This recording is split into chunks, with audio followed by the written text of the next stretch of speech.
आणि राज्यातल्या बातमीनंतर बातमी देशातली आहे। 5 राज्यांचे निकालही हाती आलेले आहेत आणि नवी दिल्लीत भाजपच्या मुख्यालयात जल्लोषाला सुरुवात झाली। पंतप्रधान नरेंद्र मोदी भाजपच्या कार्यकर्त्यांना संबोधित करणार आहेत, तर पंतप्रधान मोदी थोड्याच वेळात भाजपच्या कार्यालयामध्ये येतील। पश्चिम बंगाल, आसाम या निवडणुकीमध्ये भाजपला मोठं यश मिळालं आणि त्यानंतर पंतप्रधान नरेंद्र मोदी हे भाजपच्या कार्यालयामध्ये येणार आहेत आणि तिथे जमलेल्या भाजपच्या कार्यकर्त्यांना ते संबोधित करणार आहेत। भाजप मुख्यालयामध्ये विजयाचं सेलिब्रेशन सुरू झालेलं आहे।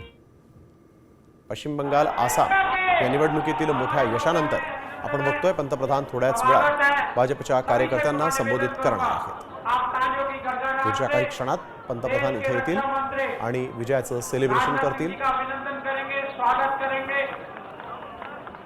इनके बाद हमारे कुछ वरिष्ठ नेता लगातार आ रहे हैं, उनका भी अभिनंदन है, स्वागत है।